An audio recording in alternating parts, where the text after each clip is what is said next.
Muy buenas tardes, noches, días, querido público de Internet. Pues estamos transmitiendo desde la unidad de seminarios de la Universidad Nacional Autónoma de México, aquí en este bello jardín.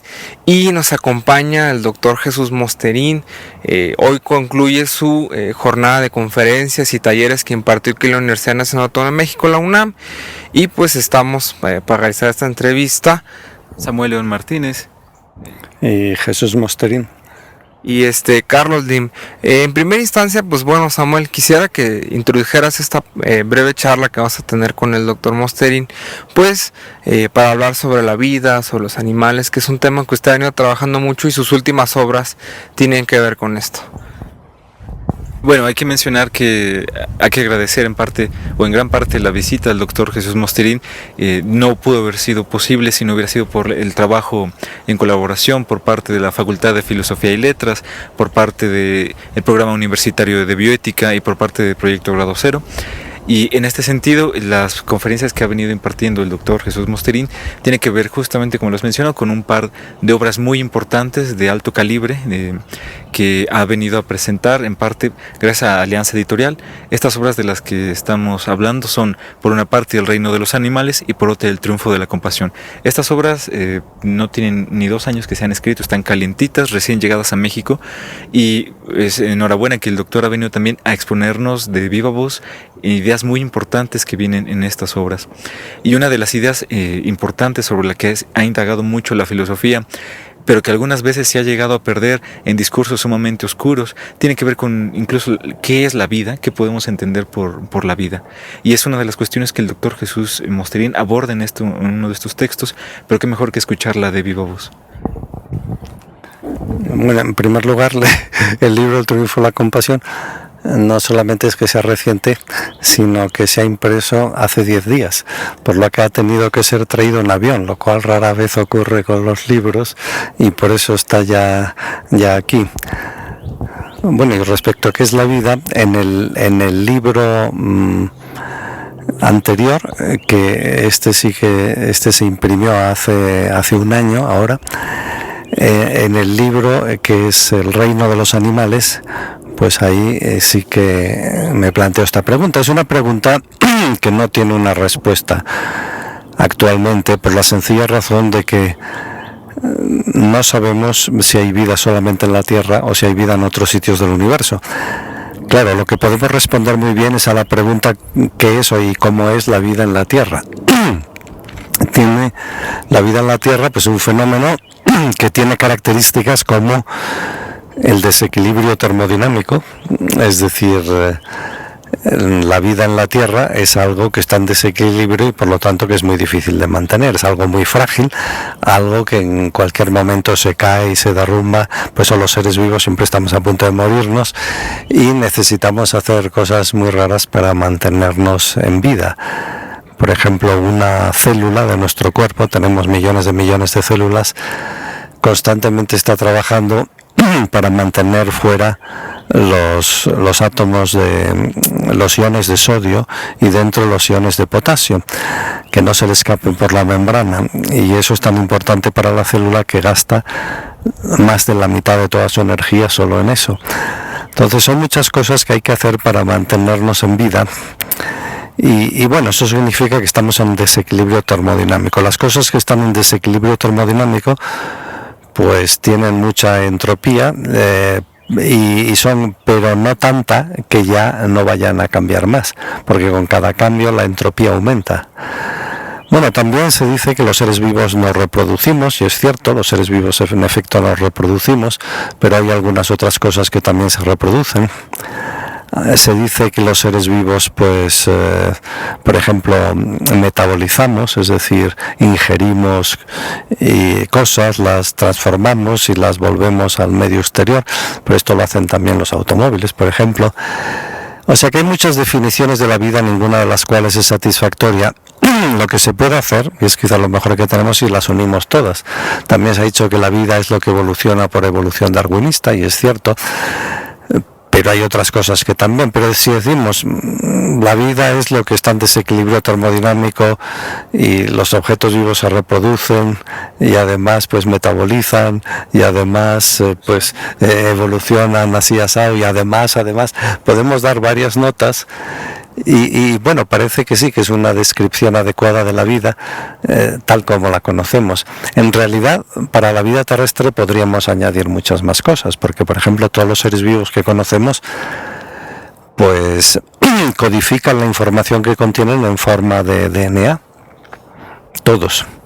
Lo que pasa es que no sabemos si en otros astros lo harían. Todos los seres vivos que conocemos están hechos de proteínas. No sabemos si en otros sitios estarán. Todos los seres vivos que conocemos pues tienen agua como disolvente y tienen carbono como elemento estructural. No sabemos si será así en otros sitios. O sea que hasta que no hayamos logrado averiguar si hay vida en otros planetas y cómo es esta vida, pues no podemos hacer una teoría general de la vida. Lo único que podemos es especular acerca de la vida en general o describir en detalle la vida terrestre, que es la que conocemos.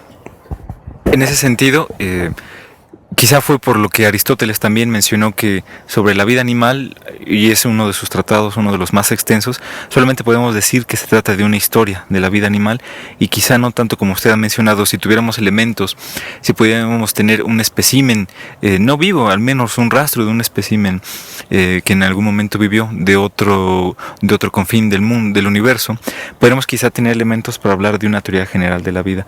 En este respecto solamente podemos dar testimonio de la historia de la vida en nuestro planeta.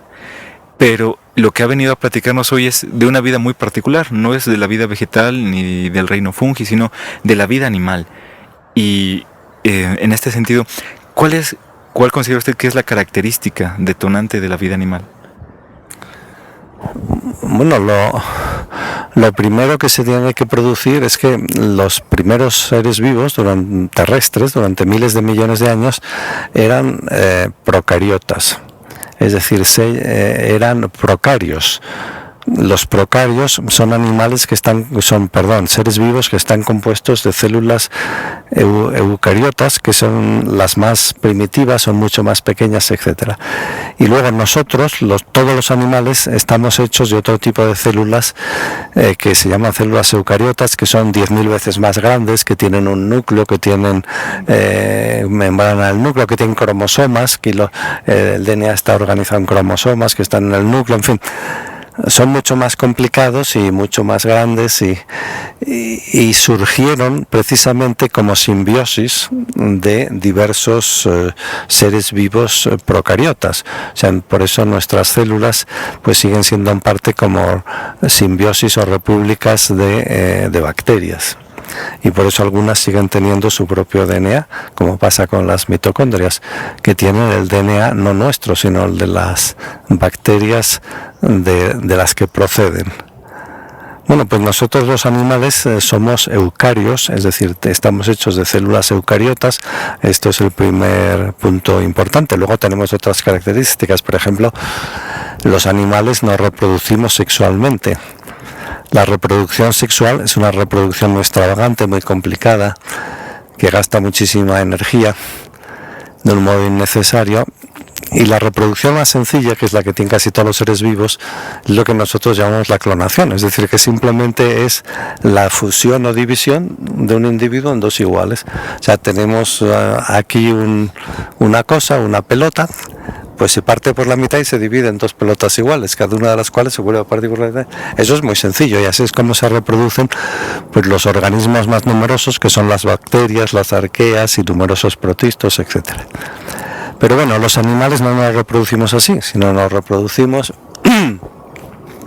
por reproducción sexual, es decir, que hay los seres vivos que somos animales, estamos divididos en dos clases, que somos los machos y las hembras, y entonces producimos dos tipos de células germinales, que son los espermatozoides y los óvulos. Y entonces los animales machos solo producen espermatozoides, los animales hembras solo producen óvulos, Y entonces hay una cosa que se llama la fecundación, en que un espermatozoide de un animal penetra en un óvulo de otro y lo fecunda y produce un tercer animal nuevo.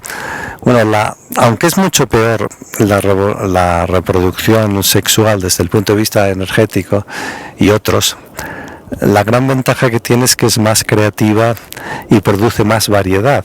Por lo tanto, desde que existen animales sexuales, la evolución se aceleró, porque inmediatamente hubo muchas más muestras, muchas más recombinaciones, y como la selección tiene que seleccionar sobre algo. Si hay pocas muestras sobre las que seleccionar, la cosa va más despacio que si hay muchas.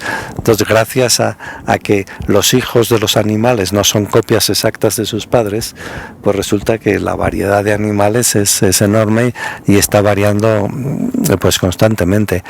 Esto es Luego los animales, por ejemplo, somos individuos muy caracterizados, y entonces tenemos una cosa que no tienen los otros seres vivos, que es un sistema inmunitario, es decir, un sistema que está constantemente vigilando que células y moléculas extrañas no penetren dentro de nuestro cuerpo.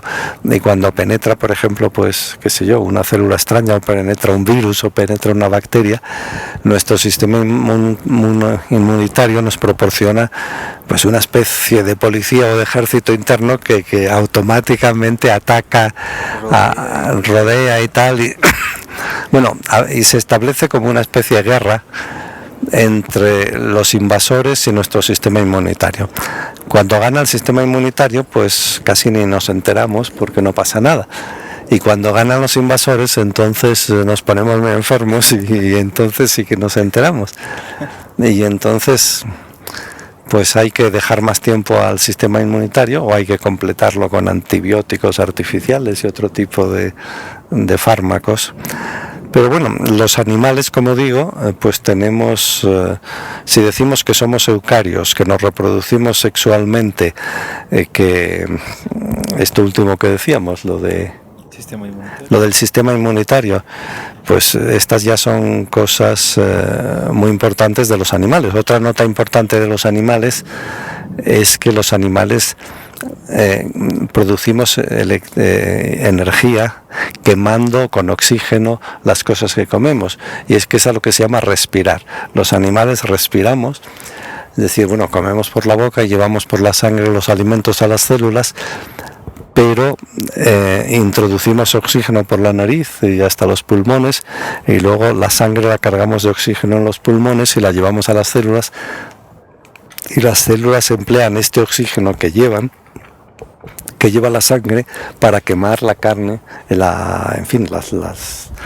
moléculas que han previamente que han asimilado, y para quemarlas. Y entonces cuando las queman producen energía, y esa energía la almacenan en forma de ATP, que es un tipo de molécula, trifosfato de adenosina. Y esto lo hacen, pero vamos, esto del ATP lo hacen todos los seres vivos, no solo los animales. Lo que hacen los animales solo es la respiración por oxígeno, el sistema inmunitario, y en fin, la combinación de todas estas cosas, y de la sexualidad y de la célula eucariota, todas estas cosas conforman un conjunto de características que juntas sola y exclusivamente tenemos los animales. Ahora, yo me preguntaría por una característica que quizá no mencionó, pensando que... Sí, la más importante no la mencionó. Bueno, yo creo que la característica de poder sentir, de padecer dolor. Claro, los animales nos llamamos animales porque tenemos ánima, es decir, alma. O sea, los animales significan pues los almados, los que tienen alma. Y alma, pues bueno, es una palabra, digamos, que ya no es científica, pero se refiere al sistema nervioso en último término. Y entonces los únicos seres vivos que tienen sistema nervioso pues somos los animales. O sea, y por eso podemos tener emociones, y por eso podemos sufrir, y podemos gozar, y podemos tener miedo, y podemos enamorarnos, pero también por eso pues podemos pensar, y podemos recordar, y podemos hablar, y a los que hablamos y otros que hacen cosas complicadas. Entonces, esta característica es la que nos da el nombre. El alma, o sea, el sistema nervioso nos da el nombre. Entonces, Vamos a recorrer otra vez. Tenemos como características de los animales el que son eucarios, el que tiene, digamos ahora, sistema nervioso, el que tiene sistema inmunitario, el que respira en oxígeno, el que tiene reproducción sexual. Y bueno, estas 5 características que yo sepa las tenemos solo los animales, porque ningún otro ser vivo que no sea animal las tiene. A veces se ha dicho que hay algunas plantas que pueden, o bueno, hay personas que llegan al extremo de decir que las plantas prevén cuando van a recibir el ataque de algún insecto, que se defienden, que pueden sentir. ¿Es cierto esto en un término científico, que las plantas pueden sentir? No si las plantas pueden comunicarse, sino más bien si las plantas pueden, en este sentido. Bueno, vamos a ver, las plantas obviamente no tienen sistema nervioso, por lo tanto no pueden hacer nada de lo que haga el sistema nervioso. Pero sin embargo, bueno, pues las plantas son plantas y pueden hacer también ciertas cosas. Y por ejemplo, una de las cosas que pueden hacer los girasoles es moverse en función de la posición del sol. Cuando el sol está por allí, ellas miran hacia allí, cuando se va dando vueltas, pues se dan vueltas. Y las plantas hacen cosas que los animales somos incapaces de hacer, de las cuales la más importante, claro está, es la fotosíntesis, la función clorofílica. Las plantas son capaces de producir energía, o sea, alimentos, simplemente con agua y con la luz del sol. Son autótrofos, mientras que nosotros los animales en este sentido pues somos mucho más atrasados y peores que las plantas, porque somos incapaces de producir nuestra propia comida. Tenemos que andar comiendo a otras plantas u otros animales para conseguir lo mismo. Que no nos vendría mal ser un poco... Claro, si fuéramos como las plantas, pues esto, lo que haríamos es, en vez de comer, tomar el sol. O sea que a mediodía la gente se tumbaría así a tomar el sol. Vamos a comer. Vamos a tomar el sol. Pero bueno, ¿qué le vamos a hacer? Las cosas son así, son como son, y no, tampoco se trata de decir que los animales, yo no creo que tenga ningún sentido decir que los animales somos mejores que las plantas. Mejores no, pero obviamente somos distintos. Nosotros podemos hacer cosas que ellas no pueden hacer, y ellas pueden hacer cosas que nosotros no podemos hacer. Bien, doctor, usted, otra de las áreas que ha trabajado mucho es el campo de la lógica, y tenía 2 interrogantes al respecto. En primera instancia, ¿cuál es la situación actual de la lógica, de lo que se ha hecho actualmente o últimamente en relación a este tema? Y una pregunta sobre si pudiéramos hablar de que dentro del derecho o de lo jurídico puede existir una lógica. Bueno, hablar de la lógica en una entrevista es muy complicado, porque es una disciplina muy formal, como sabes, como todas las disciplinas matemáticas. En realidad hace falta una gran pizarra y hace falta tiempo y fórmulas y tal. Pero digamos que la lógica ha tenido mucho éxito, un éxito casi total, con lo cual pues ahora está muy apagada, por la sencilla razón de que casi todos los problemas que se podían resolver ya se han resuelto, y casi todos los que no se han resuelto se ha probado que no se pueden resolver, lo cual nos conduce a una situación que por un lado es gloriosa por todo lo que hemos conseguido, pero por otro lado actualmente pues no ofrece mucha excitación ni muchas novedades. Bien, y respecto a lo jurídico, pues bueno, obviamente los juristas pues siempre han tratado de razonar, no sé si bien o mal, pero a diferencia de otras cosas que han tratado de dar gritos o discursos y tal, pues los incluso a todos los niveles, incluso en los juicios así estos particulares, pues bueno, siempre hay un abogado y un fiscal y tal. Y entonces pues uno argumenta a favor de la inocencia del acusado, el otro a favor. Bueno, pero hay una tradición de que se dan argumentos y se razona. Entonces sí que, claro, uno se puede preguntar de hasta qué punto estos argumentos que se dan son buenos o malos, y hasta qué punto se razona bien o mal.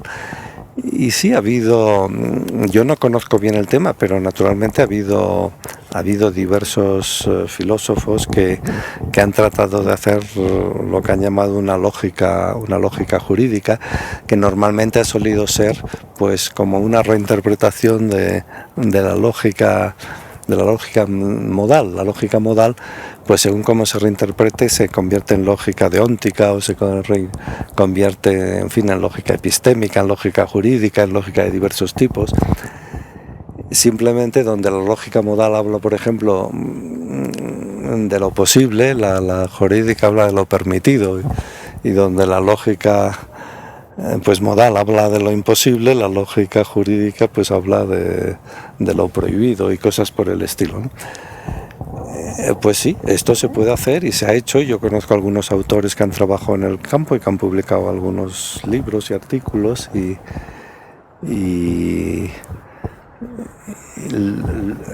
por parte de la lógica yo lo conozco y conozco a los que lo han hecho. Lo que no conozco el asunto es por el lado precisamente del derecho, porque no sé muy bien si esto ha tenido alguna utilidad para los juristas o no, o qué es lo que ellos piensan. Esto seguramente ustedes que están en la Facultad de Derecho son mucho más conscientes del asunto y conocen más un poco la situación. Yo no he tenido oportunidad de, en fin, de hablar mucho ni de oír mucho acerca del tema, pero sí, efectivamente, sería bueno para todos si los juristas y los abogados pues razonasen bien y en este sentido pues o bien que tuvieran una formación en algún tipo de lógica de estas cercana, o simplemente que analizasen con un poco de intención lógica pues sus propios escritos y sus propias intervenciones para ver dónde se equivocan y dónde aciertan en sus razonamientos. En definitiva, un razonamiento solo tiene valor si es correcto. Si es un razonamiento incorrecto, pues no tiene ningún valor. Por lo tanto, es muy importante ocuparse de eso. Ahora, a mí me gustaría hacer una pregunta porque muchas veces, como usted ha mencionado, hay veces en que los abogados, ¿no?, o los que están estudiando derecho o los que hacen filosofía del derecho, les da un momento de inspiración y dicen, yo creo que voy a hacer un discurso sobre los derechos del hombre, yo creo que voy a hacer un discurso sobre los derechos inherentes de la mujer, o más recientemente, yo creo que voy a hacer un discurso sobre los derechos de los miembros del reino animal que no son pertenecientes a nuestra especie. En este sentido, ¿hasta qué punto se puede hablar correctamente de derechos de los animales, incluyendo al ser humano? Bueno, yo pienso que los derechos no existen, ni los humanos, ni los no humanos, o sea, todo esto es pura retórica, pero bueno, no me importa, quiero decir que a veces son útiles desde un punto de vista retórico. Por ejemplo, si lo que yo quiero es que a mí me suban el sueldo y voy a ver a mi jefe y le digo, súbame el sueldo, y me dice el jefe, ¿y por qué te lo voy a subir? Le digo, es que quiero tener más dinero para gastar más y tal. Pues a lo mejor resulta poco convincente. Sin embargo, si le digo, súbeme el sueldo, y me dice, pues ¿por qué te lo voy a subir?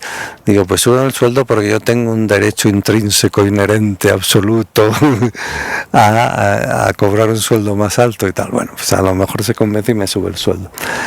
Bien, si consigo que me suban el sueldo, pues ya está bien, esto de los derechos. Pero en realidad no existen. O sea, como tantas otras cosas, ¿no? Como las naciones, como los...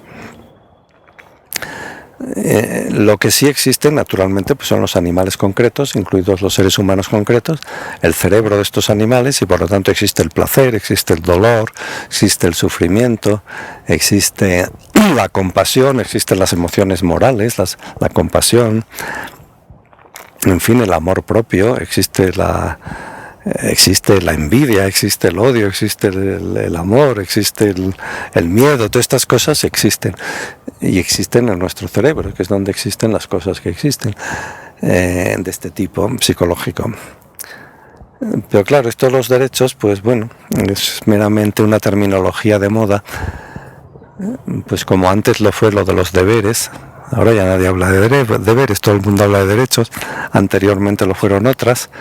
Y bueno, en la Edad Media todo el mundo hablaba de pecados, si algo era pecado no era pecado, y en la Antigüedad todo el mundo hablaba de bienes y males. Bueno, han ido hablando, pero bueno, ahora pues muchos considerarían que los pecados no existen. Pues yo creo que los pecados son igual que los derechos. O sea, que y que los demonios y los ángeles, todas estas cosas simplemente no existen. Pero efectivamente, si uno es un poco holgazán y no le gusta investigar y razonar, pues la manera más cómoda de defender sus posiciones pues es la retórica, decir que hay un derecho inalienable y tal, y se acabó. O sea... Yo quisiera, ya para concluir esta entrevista, que nos hablara brevemente de sus últimas dos obras, que es El reino de los animales y El triunfo de la compasión. Para quienes no la conocen, ¿qué es lo que aborda ahí? ¿Cuáles son las reflexiones que nos presenta? ¿Qué critica? Y pues qué es lo que está aportando pues a todos los interesados. Y en este sentido, sobre el libro del triunfo de la compasión, ¿cuál podría ser la manera más adecuada, quizá la manera más racional, de poder conducirnos frente de los miembros de nuestro reino, del reino de los animales? Ya como temática de este último libro que ha... No, pero esa no es la temática. O sea, los dos libros estos forman como un conjunto. O sea, estos dos libros están dedicados a los animales. Y el libro que se publicó hace un año, que se titula El reino de los animales, y el libro que se acaba de publicar la semana pasada, que se titula El triunfo de la compasión. Estos dos libros en realidad es como si fuera un solo libro de 800 páginas. Lo que pasa es que como eso sería demasiado gordo, lo he dividido en dos libros. Pero este libro tendría dos partes, una primera más teórica y científica, que es la que forma el libro El reino de los animales, y una segunda más práctica y ética y política, que es la que forma El triunfo de la compasión. Pero los dos libros, lo más útil es, si a alguien le interesa esta temática, que se lea los dos, y además que los lea al mismo tiempo, que los tenga los dos encima de la mesa al mismo tiempo, con lo cual puede ir alternando, y los temas que no entienda, que se refieran a cómo son los animales, que los consulte en El reino de los animales, y las cuestiones, digamos, éticas y políticas que se le plantean ahí, que los consulte en El triunfo de la compasión. Yo creo que se complementan mutuamente, naturalmente son del mismo autor, usan la misma terminología, todo es absolutamente compatible, y bueno, si a alguien no le interesa nada esta temática, pues que no compre ninguno, pero si le interesa la temática, mi consejo es que se compre los dos, porque realmente les será entonces cuando más útiles les serán estos libros. Y aunque tratan de los animales, y este es su tema fundamental, como nosotros somos animales, pues también tratan de nosotros. O sea, por ejemplo, hay muchos temas relacionados con los seres humanos, como por ejemplo el tema de la eutanasia y el tema de la muerte, porque hay muchos seres humanos también que mueren con dolor.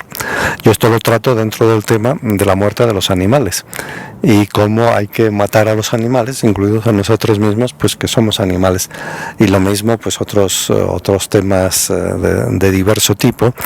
O sea que una gran parte de estos dos libros pues trata de cuestiones de diversos animales concretos, de perros, de caballos, de seres humanos y etcétera, que es la única manera de tratarlo, porque si tratamos de los seres humanos o de los caballos en aislamiento de todos los demás, entonces es un tratamiento muy superficial y al mismo tiempo como muy desenfocado, porque muchas cosas que son comunes a todos los animales parece que serían algo de ese animal. Y al revés, no nos damos cuenta de cuáles son las características verdaderamente específicas de ese animal. Bueno, pues yo si se interesan ustedes por ustedes mismos y por lo tanto por los animales, que es lo que son, pues yo les aconsejo que, como digo, que lean estos dos libros, El reino de los animales y El triunfo de la compasión.